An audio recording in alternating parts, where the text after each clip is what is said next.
Hi hello ಎಲ್ಲರಿಗೂ ನಮಸ್ಕಾರ. ಜ್ಯೋತಿ ಪಾಕಶಾಲೆಗೆ ತಮ್ಮೆಲ್ಲರಿಗೂ ಸ್ವಾಗತ.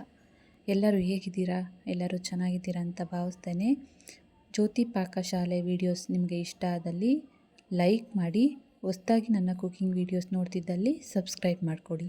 ಈ ವಿಡಿಯೋ ಹೇಗೆ ಅನ್ನಿಸ್ತು ಅಂತ ಕಮೆಂಟ್ ಮಾಡಿ, ಹಾಗೆ ಈ ವಿಡಿಯೋಗೊಂದು ಲೈಕ್ ಮಾಡಿ.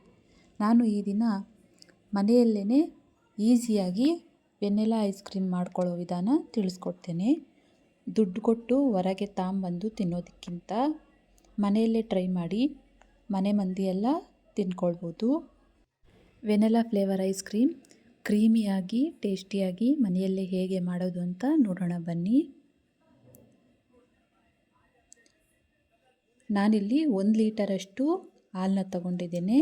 ಫುಲ್ ಫ್ಯಾಟ್ ಮಿಲ್ಕ್ನ ತಗೊಂಡಿದ್ದೇನೆ ನಾನು. ಅವಾದರೆ ಐಸ್ ಕ್ರೀಮ್ ತುಂಬ ಟೇಸ್ಟಿಯಾಗಿ ಬರುತ್ತೆ. ಅವನ್ನ ಗ್ಯಾಸ್ ಮೇಲೆ ಇಕ್ಕಿ ಕಾಯಿಸ್ಕೊಳ್ತೇನೆ ಹಾಲನ್ನ. ನಾನಿಲ್ಲಿ ಒಂದು ಬಟ್ಲಿಗೆ 1.5 ಟೇಬಲ್ ಸ್ಪೂನಷ್ಟು ಕಾರ್ನ್ ಫ್ಲೋರ್ನ ಹಾಕ್ಕೊಳ್ತಾ ಇದ್ದೇನೆ. ಅದಕ್ಕೆ ಅರ್ಧ ಗ್ಲಾಸಷ್ಟು ಹಾಲನ್ನ ಹಾಕ್ಕೊಂಡು ಗಂಟಿಲ್ಲದೆ ಇರೋ ಹಾಗೆ ಕಲಿಸ್ಕೊಳ್ಬೇಕು. ಕಾರ್ನ್ ಫ್ಲೋರ್ ಇಲ್ಲ ಅಂದವರು ವೆನಿಲಾ ಫ್ಲೇವರ್ಡ್ ಕಸ್ಟರ್ಡ್ ಪೌಡರ್ ಆದ್ರೂ ಉಪಯೋಗಿಸ್ಕೊಳ್ಬೋದು. ಕಾರ್ನ್ ಫ್ಲೋರ್ ಬದಲಿಗೆ ಇದನ್ನು 1.5 ಟೇಬಲ್ ಸ್ಪೂನಷ್ಟು ಹಾಲ್ಗೆ ಹಾಕಿ ಗಂಟಿಲ್ಲದೆ ಇರೋ ರೀತಿ ಕಲಿಸ್ಕೊಳ್ಬೇಕು. ನೋಡಿ, ಈ ರೀತಿ ಕಲಿಸ್ಕೊಳ್ಬೇಕು. ಹಾಲು ಉಕ್ಕಿ ಬರ್ತಾವೆ.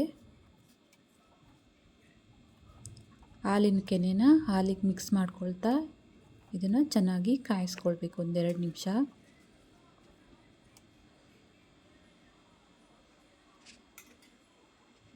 ನೋಡಿ, ಹಾಲು ಚೆನ್ನಾಗಿ ಕುದೀತಾ ಇದ್ದಾವೆ. ಈಗ ಇದಕ್ಕೆ 5 ಟೇಬಲ್ ಸ್ಪೂನಷ್ಟು ಸಕ್ಕರೆನ ಸೇರಿಸ್ಕೊಳ್ತೇನೆ.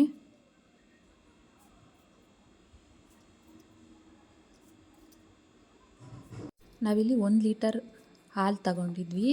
ಅದನ್ನು ಚೆನ್ನಾಗಿ ಕುದಿಸೋಷ್ಟೊತ್ತಿಗೆ 750 ml ಆಗಿರ್ಬೋದು.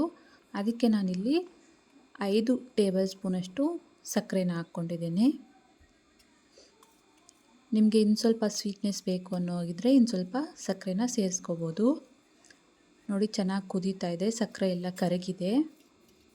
ಈಗ ಇದಕ್ಕೆ ಕಾರ್ನ್ ಫ್ಲೋರ್ ಮಿಶ್ರಣ ಸರಿ ಈ ರೀತಿ ಕಲಿಸ್ಕೊಂಡು, ಅದು ಕಾರ್ನ್ ಫ್ಲೋರ್ ಎಲ್ಲ ಕೆಳಗೆ ಕೂತಿರುತ್ತೆ, ಹಾಗಾಗಿ ಸ್ವಲ್ಪ ಸ್ಪೂನಲ್ಲಿ ಕಲಿಸ್ಕೊಳ್ತಾ ಇದನ್ನು ಹಾಲಿಗೆ ಹಾಕಿ ಒಂದು ಕೈಯಲ್ಲಿ ಹಾಕ್ಕೊಳ್ತಾ ಇನ್ನೊಂದು ಕೈಯಲ್ಲಿ ಕಲಿಸ್ಕೊಳ್ಬೇಕು. ಇಲ್ಲಾಂದರೆ ಬೇಗ ಗಂಟಾಗುತ್ತೆ ಇದು. ನೋಡಿ, ಈ ರೀತಿ ಕಲಿಸ್ತಾನೆ ಇರಬೇಕು. ಕಾರ್ನ್ ಫ್ಲೋರ್ ಮಿಶ್ರಣ ಹಾಕಿ ಈ ರೀತಿ ಕಲಿಸ್ತಾನೆ ಇರಬೇಕು. ನಾವೇನಾರ ಬಿಟ್ವಿ ಅಂದರೆ ಗಂಟಾಗ್ಬಿಡುತ್ತೆ. ನೋಡಿ, ಈ ರೀತಿ ಗಟ್ಟಿ ಆಗುತ್ತೆ. ಕಾರ್ನ್ ಫ್ಲೋರ್ ಮಿಶ್ರಣ ಹಾಕಿ 1-2 ನಿಮಿಷಕ್ಕೆ ಈ ರೀತಿ ಗಟ್ಟಿಯಾಗುತ್ತೆ. ಈಗ ಗ್ಯಾಸ್ ಆಫ್ ಮಾಡಿಕೊಂಡು ಇದನ್ನು ಸೈಡಿಗೆ ತೆಗೆದುಕೊಳ್ತೇನೆ. ನೋಡಿ, ಇದು ಸ್ವಲ್ಪ ತಣ್ಣಗಾಗಬೇಕು. ಇದು ಸ್ವಲ್ಪ ತಣ್ಣಗಾದ ನಂತರ ನಾನು ಇದಕ್ಕೆ ವೆನಿಲಾ ಎಸೆನ್ಸ್ನ ಆ್ಯಡ್ ಮಾಡ್ಕೊಳ್ತೇನೆ.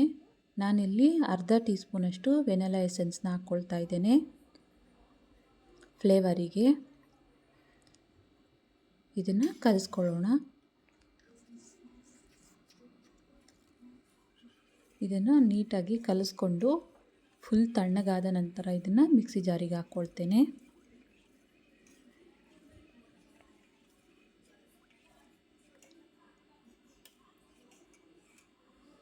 ಇದು ಫುಲ್ ತಣ್ಣಗಾಗಿದೆ. ಇದನ್ನು ಮಿಕ್ಸಿ ಜಾರಿಗೆ ಹಾಕ್ಕೊಳ್ತೇನೆ.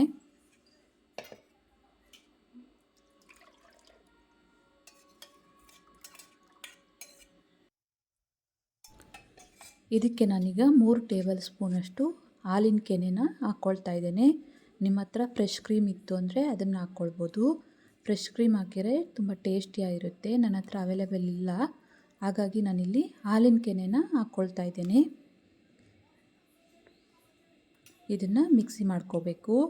ಮಿಕ್ಸಿ ಒಂದೇ ಸಮ ಆನ್ ಮಾಡ್ದಂಗೆ 1 ಸೆಕೆಂಡ್ ಆನ್ ಮಾಡಿ 1 ಸೆಕೆಂಡ್ ಆಫ್ ಮಾಡಬೇಕು. ಆ ರೀತಿ ಆನ್ ಮಾಡಿ ಆಫ್ ಮಾಡೋ ಥರ 1 ನಿಮಿಷ ಇದನ್ನು ಮಿಕ್ಸಿ ಮಾಡ್ಕೋಬೇಕು ಅಷ್ಟೇ. ಇದನ್ನು ಒಂದು ಬಟ್ಲಿಗೆ ಹಾಕ್ಕೊಳ್ತೇನೆ. ನಾನಿಲ್ಲಿ ಐಸ್ ಕ್ರೀಮ್ ಡಬ್ಬಾಗೆ ಹಾಕ್ಕೊಳ್ತಾ ಇದ್ದೇನೆ. ಇದಕ್ಕೆ ನಾನಿಲ್ಲಿ ಈ ರೀತಿ ಶೀಟ್ನ ಕವರ್ ಮಾಡಿ ಆನಂತರ ಇದಕ್ಕೆ ಕ್ಯಾಪ್ನ ಹಾಕ್ಕೊಳ್ತೇನೆ. ಇಲ್ಲ ಅಂದರೆ ನೀರು ಬಿಟ್ಕೊಂಡು ಐಸ್ ಫಾರ್ಮ್ ಆಗುತ್ತೆ. ಹಾಗಾಗಿ ಇದನ್ನು ಒಂದು 7ರಿಂದ 8 ಗಂಟೆ ಫ್ರಿಜ್ಜಲ್ಲಿ ಸ್ಟೋರ್ ಮಾಡ್ಕೊಳ್ಬೇಕು. ನೋಡಿ 7 ಅವರ್ ಆಯಿತು.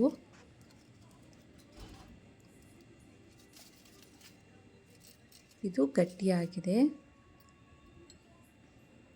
ಇದನ್ನು ಒಂದು ಸರಿ ಕಲಿಸ್ಕೊಂಡು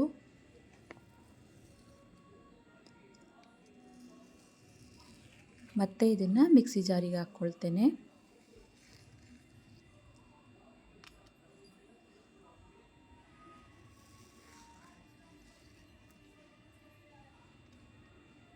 ಮತ್ತೆ ಇದನ್ನು ಮಿಕ್ಸಿ ಜಾರಿಗೆ ಎಲ್ಲವನ್ನು ಹಾಕ್ಕೊಳ್ತೇನೆ.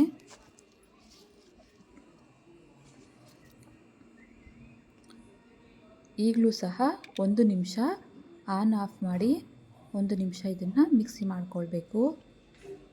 ನೋಡಿ ಈ ರೀತಿ ಕ್ರೀಮಿಯಾಗಿ ಬರುತ್ತೆ. ಇದನ್ನು ಮತ್ತೆ ಅದೇ ಡಬ್ಬಗೆ ಹಾಕ್ಕೊಳ್ತೇನೆ.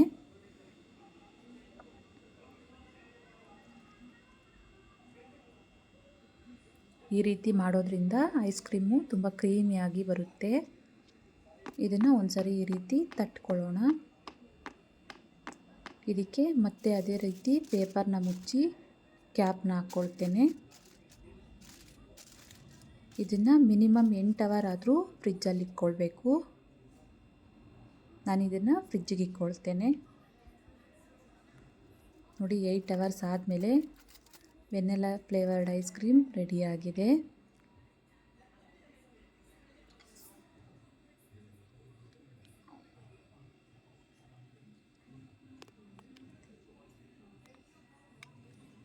ನೋಡ್ಬೋದು ಎಷ್ಟು ಕ್ರೀಮಿಯಾಗಿ ಎಷ್ಟು ಚೆನ್ನಾಗಿ ಬಂದಿದೆ ಅಂತ. ನಾನು ಪ್ಲೇಟ್ಗೆ ಸರ್ವ್ ಮಾಡ್ತೇನೆ. ನೋಡಿದ್ರಲ್ಲ, ಕ್ರೀಮಿಯಾದಂತಹ ಹಾಗೂ ಟೇಸ್ಟಿಯಾದಂತಹ ವೆನಿಲಾ ಫ್ಲೇವರ್ಡ್ ಐಸ್ ಕ್ರೀಮ್ ಮನೆಯಲ್ಲೇ ಸುಲಭವಾಗಿ ಮಾಡ್ಕೊಳ್ಳೋ ವಿಧಾನ. ಈ ರೆಸಿಪಿ ನಿಮಗೆ ಇಷ್ಟ ಆಗಿದೆ ಅಂದ್ಕೊಳ್ತೇನೆ. ಇಷ್ಟ ಆದಲ್ಲಿ ಈ ವಿಡಿಯೋಗೊಂದು ಲೈಕ್ ಮಾಡಿ. ಯಾರೆಲ್ಲ ಸಬ್ಸ್ಕ್ರೈಬ್ ಮಾಡ್ಕೊಳ್ದೆ ವಿಡಿಯೋ ನೋಡ್ತಿದ್ದಲ್ಲಿ ಪ್ಲೀಸ್ ಸಬ್ಸ್ಕ್ರೈಬ್ ಮಾಡ್ಕೊಳ್ಳಿ. ಈ ವಿಡಿಯೋ ಹೇಗನ್ನಿಸ್ತು ಅಂತ ಕಮೆಂಟ್ ಮಾಡಿ, ಲೈಕ್ ಮಾಡಿ, ಶೇರ್ ಮಾಡಿ. ಧನ್ಯವಾದಗಳು.